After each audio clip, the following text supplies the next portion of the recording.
La ciudad donde crecí tenía un gran barrio chino. Hay un gran barrio chino en la ciudad al lado de donde vivo actualmente cuando estuve en Estambul. Incluso tenían un barrio chino. Allí China actualmente está colonizando sigilosamente gran parte de África subsahariana, pero fue mi reciente visita a Tailandia y Birmania la que provocó la reflexión sobre la duradera diáspora china en el sudeste asiático.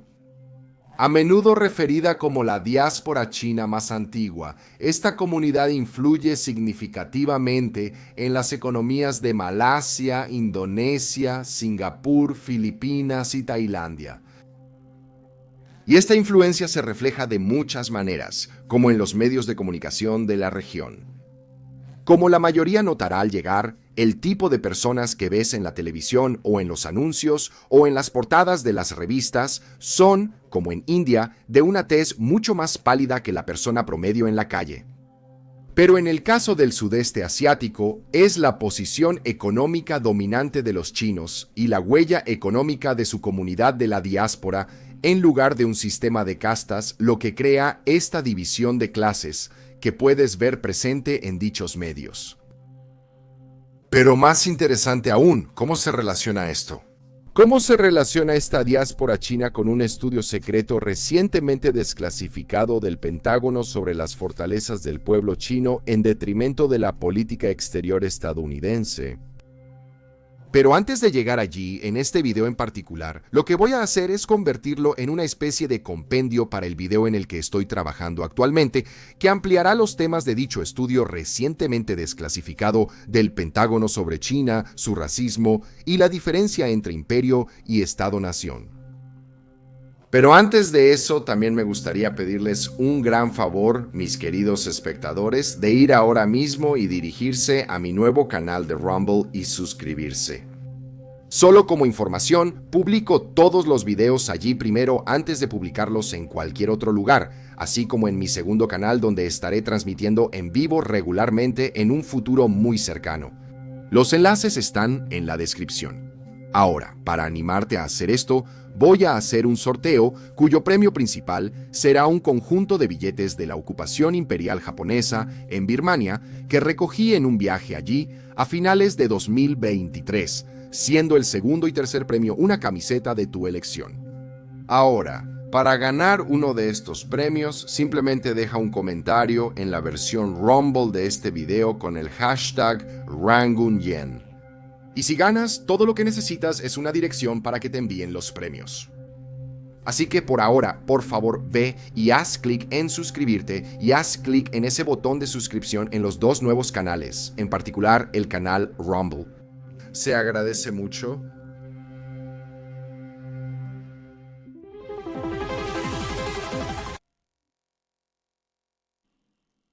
Probablemente pasé alrededor de 16 meses en Indonesia y eso fue hace varios años, pero una de las primeras cosas que noté fue que la mayoría de las personas locales con las que me asocié eran chinos en la diáspora china. Y hasta el día de hoy, la mayoría de los amigos que todavía tengo en Indonesia, aparte de Bali, son de origen chino. Y la razón muy simple es que fueron con quienes más entré en contacto en entornos sociales. Recuerdo haber estado bastante fascinado por el hecho de que, mientras muchos de estas personas nunca habían estado en China y nunca habían pisado el país, aún aprendieron a hablar mandarín y mientras le daban a sus hijos un nombre de uso público, curiosamente generalmente un nombre inglés como George, John o Tiffany para usar fuera de casa, los niños, es decir, los niños también recibían nombres chinos como Fang Fang, para usar dentro de la casa y dentro de la comunidad china más grande. Cuanto más tiempo pasaba en el sudeste asiático, más comenzaba a darse cuenta de que había grandes diásporas chinas en prácticamente todos los países y en todos los casos estaban en la cima de la escalera socioeconómica. Lo que llegué a aprender es que la mayoría de los chinos que viven en el sudeste asiático hoy llegaron en el siglo XIX, cuando la región estaba bajo el dominio colonial europeo. Grandes números de ellos abandonaron las ciudades portuarias del Tratado Británico, y esta diáspora, una vez asentada, finalmente prosperó trabajando como intermediarios entre los europeos y los productores y consumidores del sudeste asiático. En los estados malayos controlados por los británicos, los chinos administraban las granjas de opio y controlaban su distribución, mientras que en la Indochina holandesa, los chinos actuaban como recaudadores de impuestos. Después de algún tiempo, los chinos se metieron en el préstamo de dinero y a finales del siglo XIX comenzaron a controlar el comercio interno a nivel regional y gran parte del comercio de los países en los que residían. Mientras que los chinos que llegaron antes del siglo XIX tendían a asimilarse completamente, algunos académicos señalan que después de este tiempo se asimilaban cada vez menos. También es importante señalar las diferencias dentro de la región y la asimilación cultural en países como Tailandia, que son budistas, es mucho más fácil, por ejemplo, que en países islámicos como Malasia e Indonesia, ya que estos dos últimos países desalientan el matrimonio y por lo tanto la formación de familias entre musulmanes y no musulmanes. En Tailandia, muchos de los chinos han adoptado nombres tailandeses y se han casado con locales, pero aún así, como en otros lugares, conservan las prácticas culturales chinas. Pero incluso la familia real tailandesa tiene cierta mezcla china en su árbol genealógico, y por lo tanto, los chinos en Tailandia probablemente se han asimilado en ese país mejor que en cualquiera de las otras naciones circundantes. En el sudeste asiático en general, muchos de los chinos allí crean y asisten a sus propias escuelas. A menudo tienen sus propios periódicos.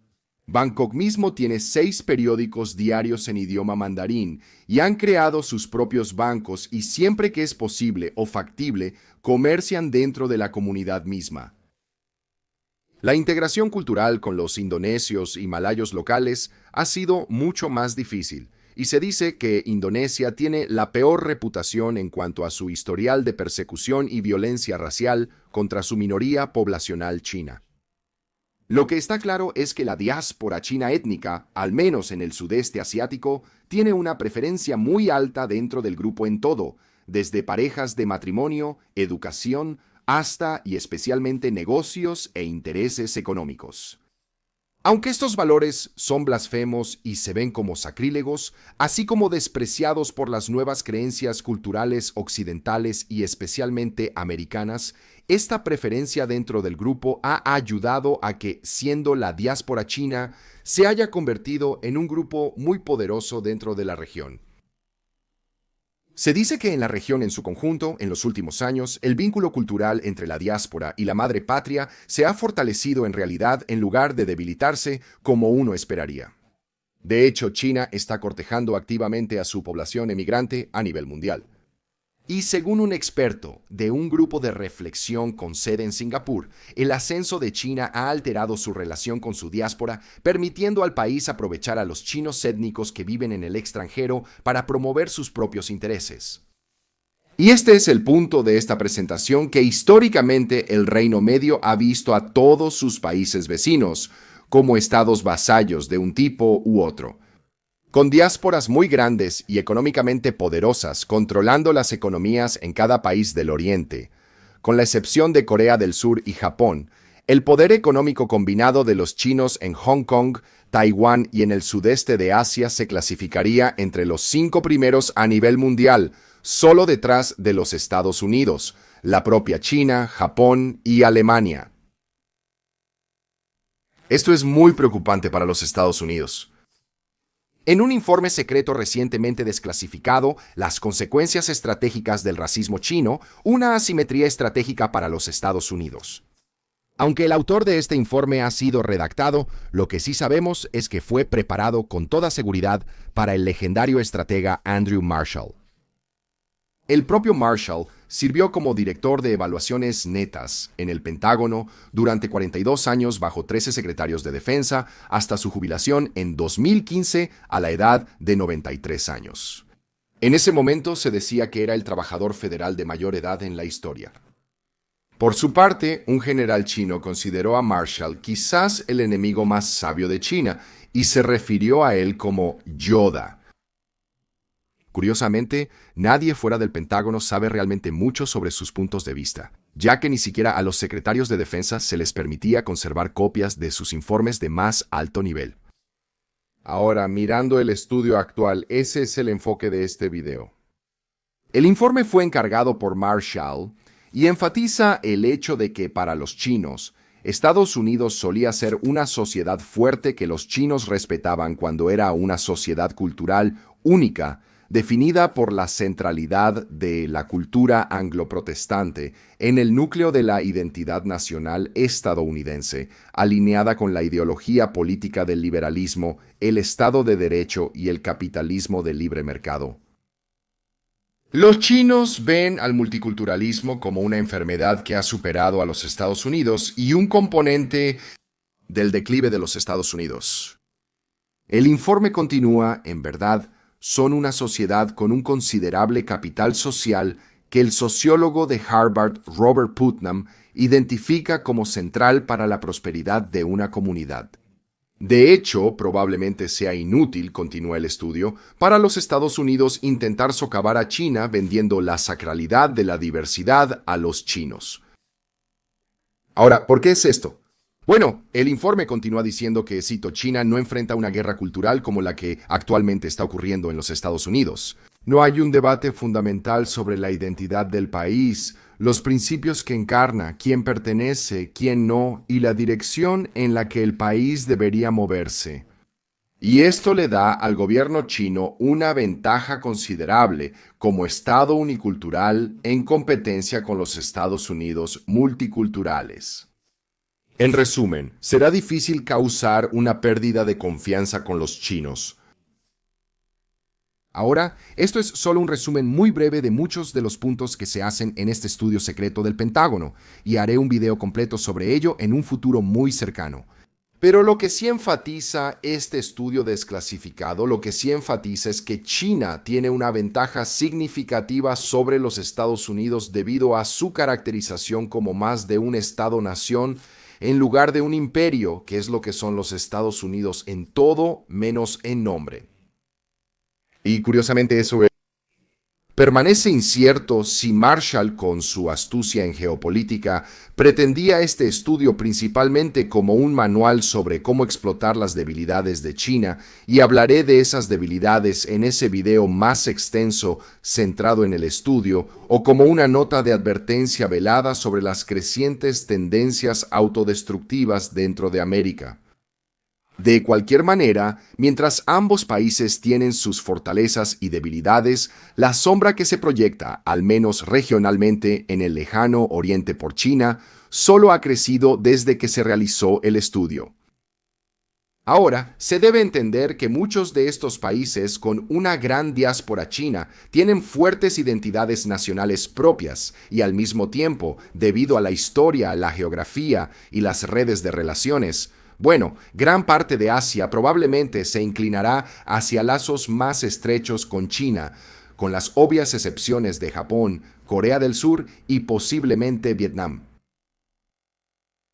Con una red global de comunidades chinas interrelacionadas, cada vez más unidas, parecería que el sueño chino que el presidente Xi Jinping ha descrito como el gran rejuvenecimiento de la nación china será enormemente asistido por la diáspora china, que más o menos controlan las economías del sudeste asiático y por lo tanto, para frustración de los estadounidenses, la mayor parte del Oriente.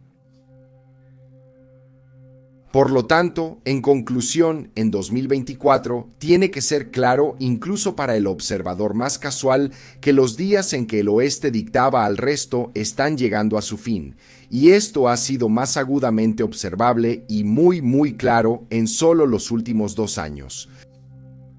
Pero esta tendencia solo continuará intensificándose. Gracias por ver. Por favor, verifica que sigues suscrito, ya que YouTube tiende a dar de baja a miles sin su consentimiento. Además, visita mi segundo canal y, aún más importante, suscríbete a mi canal Rumble. Y deja el hashtag Rangunyen en la sección de comentarios para tener la oportunidad de ganar un guión de la ocupación imperial japonesa de la Segunda Guerra Mundial o una camiseta de tu elección. Gracias por ver. Nos vemos en el próximo video. Adiós.